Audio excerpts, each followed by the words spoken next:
أعوذ بالله من الشيطان الرجيم بسم الله الرحمن الرحيم الحمد لله الذي لا يحمد على مكروه سواه والصلاة والسلام على سيدنا محمد خاتم النبيين وإمام المرسلين وعلى آله وأصحابه والتابعين لهم بإحسان إلى يوم الدين أما بعد.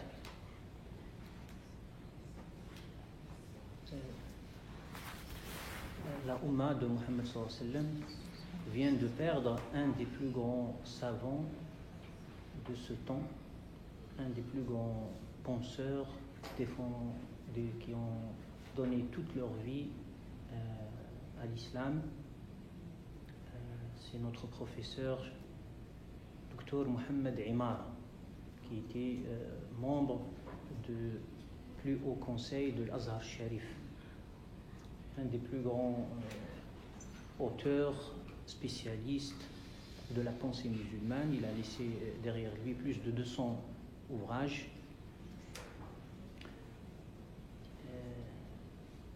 Il est mort à 89 ans. Rahimahullah, rahmatun wasi'a, qu'Allah subhanahu wa ta'ala lui accorde le paradis. C'est Dieu dans le Coran Karim dit أَوَلَمْ يَرَوْا أَنَّا نَاتِي الْأَرْضَ نَنْقُصُهَا مِنْ أَطْرَافِهَا. Ne voit-il pas ces mouchriquins, ces associationnistes, que nous diminuons de la terre, de l'extrémité de la terre, des limites de la terre, chacun comment il va traduire le mot atraf, et Allah subhanahu wa ta'ala par ce verset annonce que la terre ne reste pas figée, mais que Allah subhanahu wa ta'ala la modifie, la transforme, pas au sens matériel, mais qu'il donne la force, les pouvoirs à qui il veut subhanahu wa ta'ala, et qu'il ménage tout cela, Allah subhanahu wa ta'ala, par sa volonté, sa sagesse et son pouvoir et sa force subhanahu wa ta'ala. Et parmi les interprétations données par certains compagnons tels que Ibn Abbas radiyallahu anhuma, c'est que Allah subhanahu wa ta'ala en appelant à lui les ulama, il crée une nouvelle réalité. C'est pour cela qu'il est important de connaître les ulama de la Ummah, ceux qui sont engagés pour Allah subhanahu wa ta'ala, qui ont gardé cette détermination à ne servir que Allah subhanahu wa ta'ala, et malgré toutes les pressions, malgré toutes les tentatives de racheter leur indépendance, leur sincérité, et parce que c'est les héritiers du prophète sallallahu alayhi wa sallam.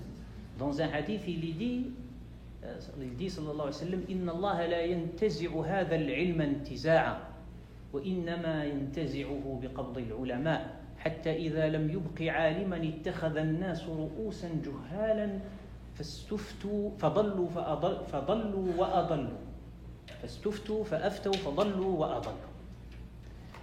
Ce savoir qui est l'héritage du prophète sallallahu alayhi wa sallam, il va être enlevé de la terre jusqu'à que il n'y aura plus de savoir. Comment? Dans le hadith, il dit Allah, il appelle à lui les savants, c'est-à-dire il diminue le nombre de savants, au point où viendra un temps où il n'y aura plus de savants. On n'aura que des charlatans, des personnes prétentieuses, des ignorants qui disent n'importe quoi, et qui s'égare et qui égare les autres.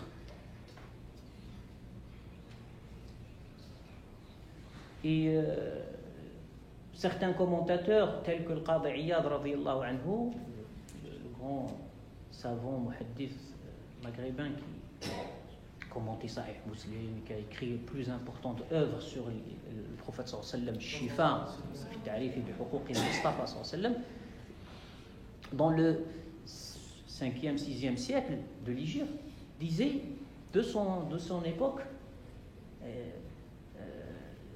que donc cette remarque que les savants commençaient à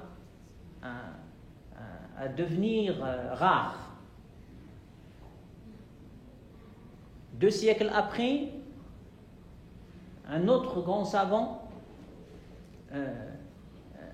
alerte que la situation ne s'est pas améliorée. 1 siècle et demi après, Badr ad-Din al-Aini, le grand commentateur de Bukhari, un des plus grands juristes hanafis, il annonce dans son ouvrage que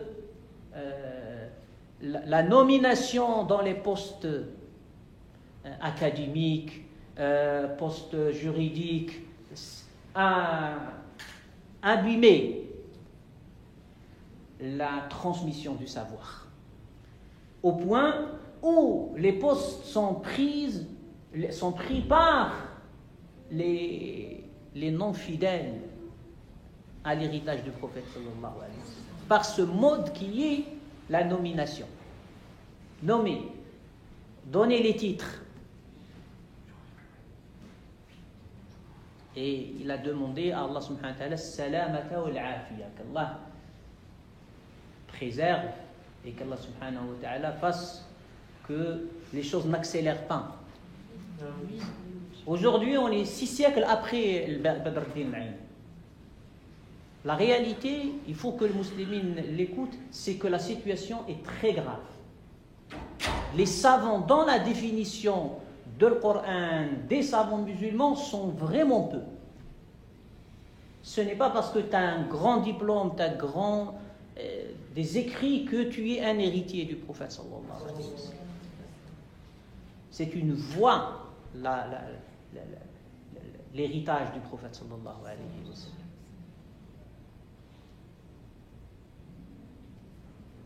Donc, nous devons apprendre c'est quoi un savant.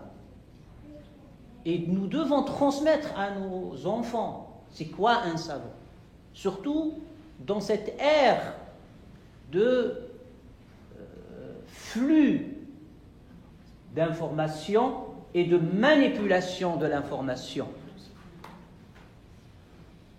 où on s'étonne, on se lève le matin, on voit des personnes qu'on pensait qu'ils étaient et qui changent tout. Ça, c'est des réalités aujourd'hui qu'il faut être attentif pour ne pas s'égarer. Et chacun est, comme dit Allah subhanahu wa ta'ala, kullu nafsin bima kasabat rahina. Chacun est responsable de sa propre personne, tout d'abord. Donc tu dois faire attention. Les Sahaba, comme Salman al-Farisi, qui viennent de milliers de kilomètres pour vérifier et chercher. Parce qu'ils ont pris conscience de l'importance et des conséquences de la négligence. Nous sommes aujourd'hui, malheureusement, dans la négligence. On ne fait pas attention. Des personnes, il a une question, il ne se casse même pas la tête, il pense que Internet, ça suffit, Google.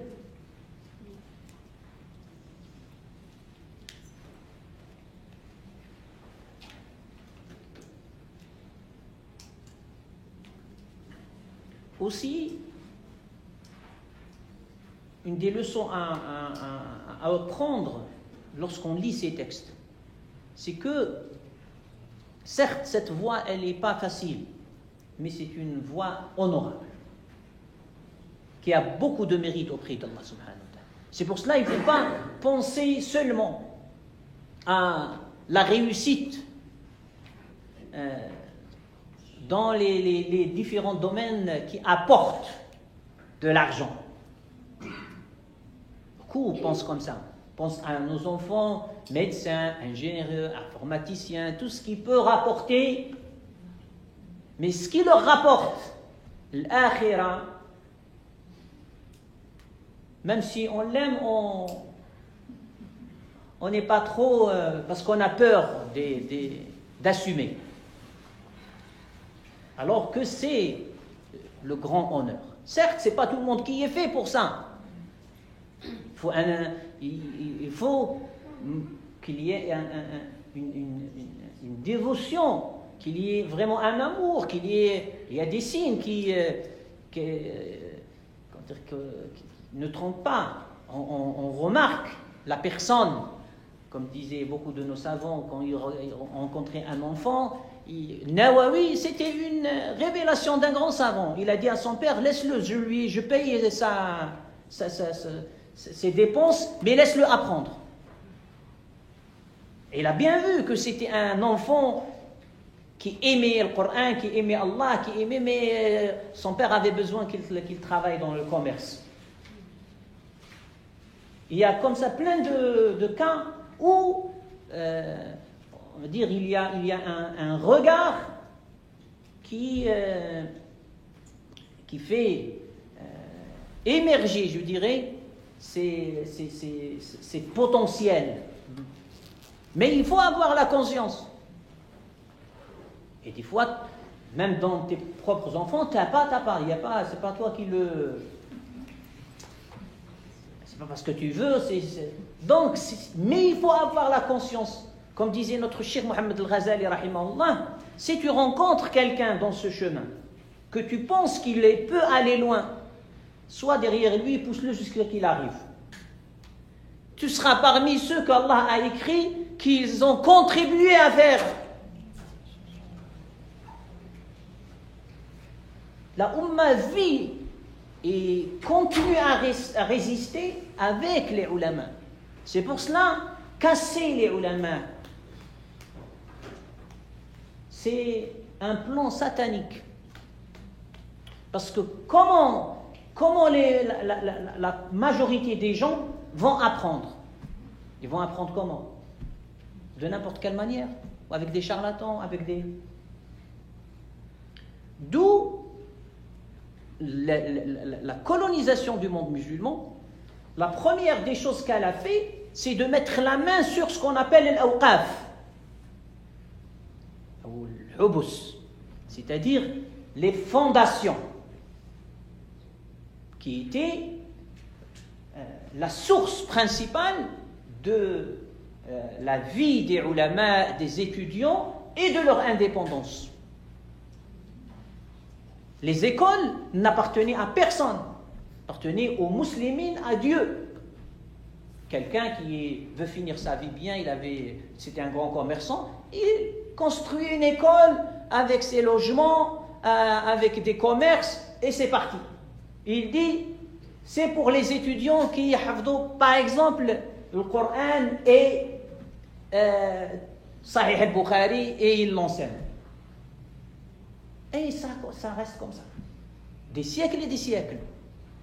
Ça, c'est pour que... Donc, les Andalous avaient une très bonne tradition.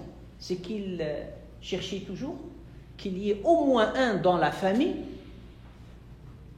qui soit consacré à porter cet héritage du prophète sallallahu alayhi wa sallam, alim de la famille.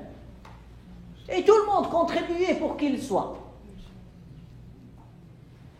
La famille Ibn Asim, la famille Ibn Juzay, plein. Quand on lit les biographies des savants, on s'étonne. Ibn Taymiyyah, il fait partie de 9 savants qui sont de la même famille.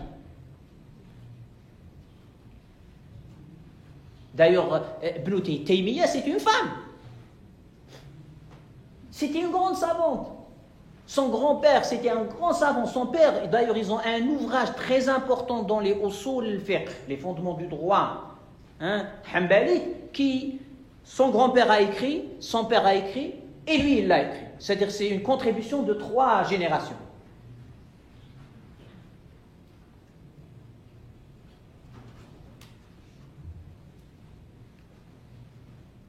Donc l'ilm, quand Allah subhanahu wa ta'ala s'adresse dans son dernier message à l'humanité, il dit « Iqra' bismi rabbika alladhi khalaq ». Il nous appelle à l'ilm. Il ne dit pas « croyez en Dieu », il nous dit « sache qu'il n'y a de Dieu que Allah ». « Fa'lam annahu la ilaha illallah ». C'est ça la différence. L'islam c'est pour cela que Allah subhanahu sa sagesse, il n'a pas laissé d'héritier au prophète sallam au sens physique des enfants. Pas, sallallahu alayhi wa sallam. Celle qui est restée un peu plus après lui, c'est Fatima, 6 mois. C'est les ulama, comme il a dit sallallahu alayhi wa sallam, al-ulama warathatul anbiya. C'est les héritiers des prophètes.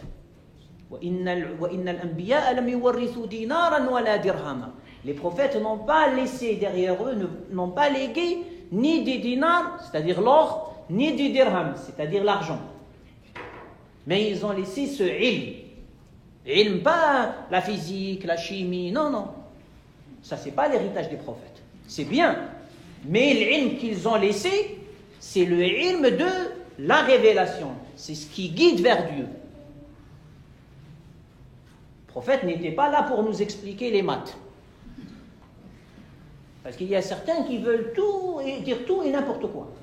Le ilm, ici, c'est le ilm de la révélation. إنما ورثوا العلم فمن أخذ به فقد أخذ بحظ وافر. Celui qui puise dedans, il puise dans une grande part de bienfaits. C'est pour cela qu'il est dit dans l'autre hadith, Man yuridillahu bihi khayran. Celui à qui Dieu veut le bien, qu'est-ce qu'il lui fait? Yufaqqihhu fi ddin. Il lui donne la compréhension de la religion.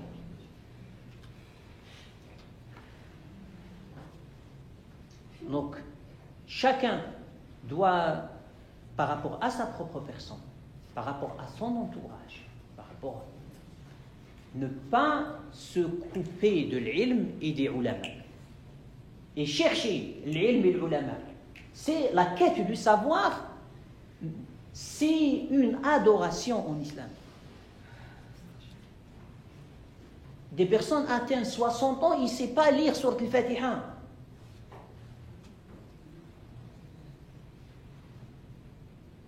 Pourquoi il y a tous ces égarements? Pourquoi tous ces dérives? Parce qu'il n'y a pas vraiment le savoir n'est pas acquis. Quelqu'un qui... Comment tu vois des personnes et tu dis le khamar halal. Ah, mais comme ils disent les Algériens, raskiabs.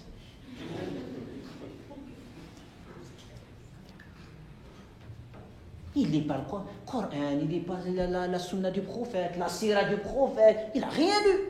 Et il dit qu'il va réformer l'islam. Et c'est ça le jahl.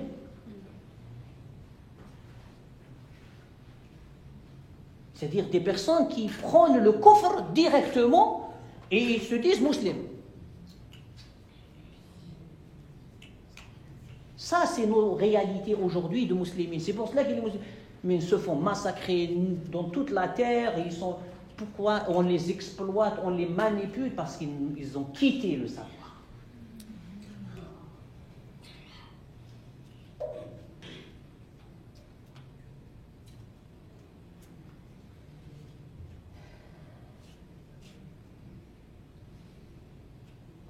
Regarde les malaïka, le dialogue qu'ils ont eu avec notre Seigneur dans la création de Adam. Allah leur annonce Inni ja'ilun قال ربك للملائكة إني جاعل في الأرض خليفة. Je vais mettre sur terre, dans la terre, un lieutenant. Quelqu'un qui sera en mission, en charge, entre parenthèses, de me représenter. C'est ça, Khalifa. C'est-à-dire, il doit être à l'écoute et à l'obéissance de mes ordres. C'est ça l'être humain, il est créé pour ça. C'est pour ça qu'il dit وَمَا خَلَقْتُ الْجِنَّ وَالْإِنسَ إِلَّا لِيَعْبُدُونَ. Nous sommes là que pour l'adorer. Et puis on part pour la vraie vie. Ça c'est une phase. Tu peux vivre 30 ans, tu peux vivre moins, tu peux vivre plus, mais tu vas partir. إِنِّي جَاعِلٌ فِي الْأَرْضِ. Ils discutent. Quand ils ont, par quoi Adam il a mérité? Le premier homme. Par l'ilm. وعلم آدم الأسماء كلها. C'est par l'ilm. Sa place, il l'a obtenue par l'ilm. Et quel ilm? Le ilm qu'il a reçu de Dieu. Car c'est Dieu qui lui a enseigné.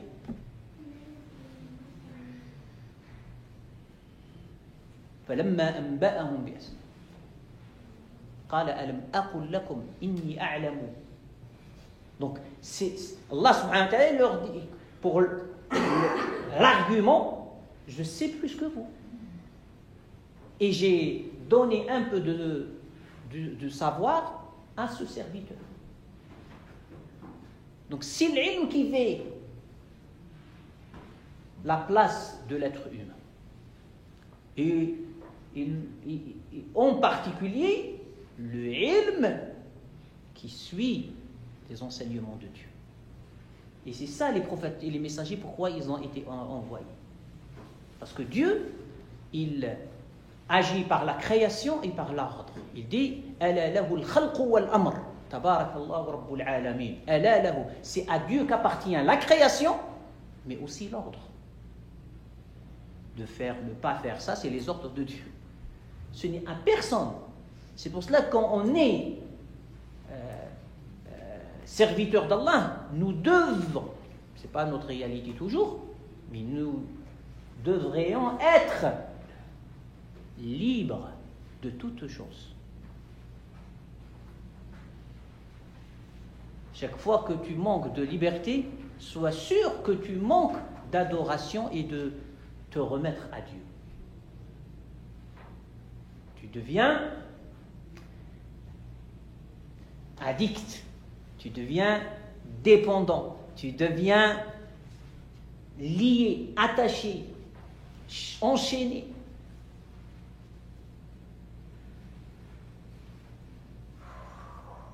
C'est pour cela l'ilm est tout d'abord, comme dit le Coran al-Karim, cette relation verticale avec Allah subhanahu wa ta'ala, avant qu'il soit un ensemble d'informations et de systèmes de réflexion, d'analyse et de conclusion. أمن هو قانت آناء الليل ساجدا وقائما يحذر الآخرة ويرجو رحمة ربه قل هل يستوي الذين يعلمون والذين لا يعلمون إنما يتذكر أولو الألباب. Ceux qui passent leur temps dans l'adoration d'Allah subhanahu wa ta'ala. Le plus cher des moments, c'est la nuit, certes.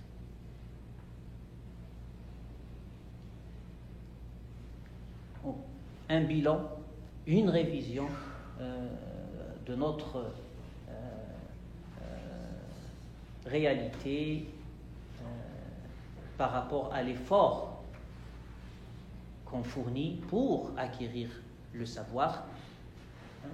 Et qu'est-ce qu'on fait pour que cet héritage du prophète sallallahu alayhi wa sallam, à titre individuel, soit conservé et transmis.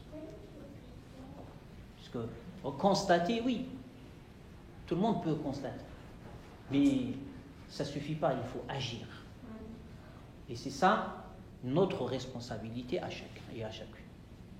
Qu'Allah subhanahu wa ta'ala nous affirme dans sa voie, dans son service, et qu'il nous préserve de nous-mêmes, qu'Allah subhanahu wa ta'ala nous donne la force d'être à lui subhanahu wa ta'ala, de ne se soumettre à quiconque dans cette vie, à quoi que ce soit dans cette vie, que à Allah subhanahu wa ta'ala, et qu'Allah subhanahu wa ta'ala accepte notre regretté professeur Mohamed Imara parmi les bienheureux au plus haut degré du paradis, qu'Allah subhanahu wa ta'ala le récompense pour tous ses enseignements, tout ce qu'il a fait, tout ce qu'il a, et qu'il lui pardonne ses erreurs, et qu'il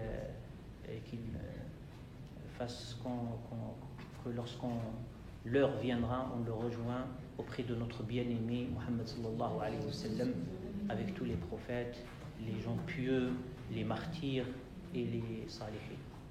Sallallahu wa sallam wa baraka ala sayyidina Muhammad wa alihi wa sahbihi wa tabi'in. Jazakumullah khair.